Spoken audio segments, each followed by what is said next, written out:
បងជាអ្នកមកពីសៀមរាបនៅស្រុងតូចទៀបកំឡោះស្រុងស្រែបងជាអ្នកមកពីសៀមរាបនៅស្រុងតូចទៀបកំឡោះស្រុងស្រែបើសិនជាអូននាងឯងព្រមសាយមកនឹងឲ្យម៉ែចស្ដីកល្យាន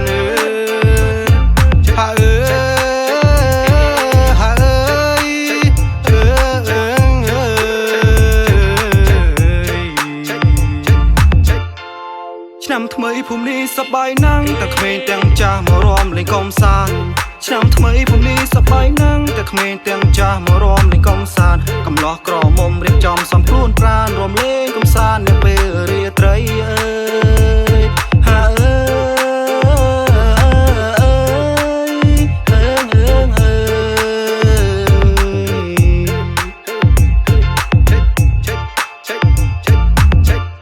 ចូលឆ្នាំថ្មីគេជាវិនផារីចូលឆ្នាំថ្មីគេសប្បាយទាំងគ្រប់ទិសទីខ្លាលេងបងកូនចៅជុំមិនជុំគ្នាគ្នាបាញ់វិជាប្រៃប្ររពឡើងតាមប្រពៃណីឆ្នាំនេះសុំសប្បាយនឹងអូនសុំកាន់ដៃឬស្រមានស្ងួនព្រោះឆ្នាំមុនបងនៅលូនមកមិនចង់ថ្ងៃការដូចមុនទេអូនសង្ឃឹមថារងអូននឹងប្រណីដល់កំឡោះចិត្តស្មងក្រក្រៃហ៊ានផ្លែផ្កាជីវ៉ាត្រឹមសំដីតាមវាចាអក្ខរជាកាវ័យបងគឺជាកវីសម័យថ្មីចេញពីស្រែជក្រុងចរណៃតាមនេះសុំបើគេហាទំព័រថ្មីលើវិថីតន្ត្រីវណេតជាកាវ័យសង្គ្រោះផ្កាមរុំរួចខែជុំជួដល់មេបាយសង្គ្រោះ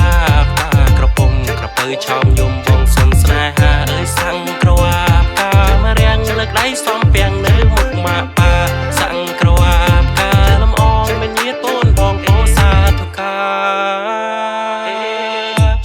ស្រកបងគេនិយាយរំដើនស្រកអីជើងគេហៅតែអ្នកស្រីស្រកបងគេនិយាយរំដើនស្រកអីជើងគេហៅតែអ្នកស្រីបើសិនអូនស្នេហ៍បងណាំទៅជួបម៉ែមួយឆ្នាំមើលខែបើស្នេហ៍ចូលចិត្តហាអើ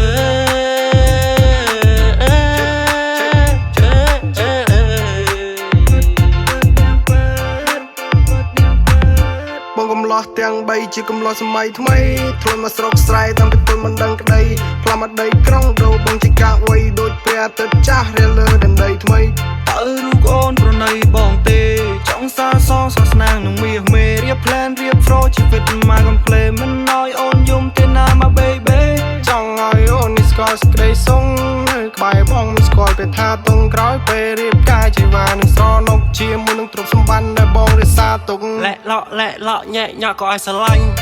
នាងហើយបងសុំចោចាញ់កំឡោះអ្នកស្រុងក្រឡាញ់នាងហើយចោចាញ់សំណាញ់ស្នេហ៍ស្រីនាងហើយពូកាវ័យឲ្យបងមកវែងស្មារតី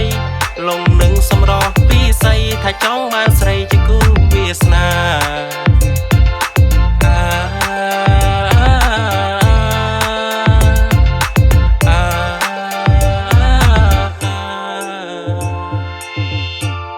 បងជាអ្នកមកពីសៀមរាបនៅស្រុងតូចទៀបកំឡោះស្រុងស្រែបងជាអ្នកមកពីសៀមរាបនៅស្រុងតូចទៀបកំឡោះស្រុងស្រែបើសិនជាអូននាងឯងព្រមសាយមកនឹងឲ្យម៉ែចស្ដីក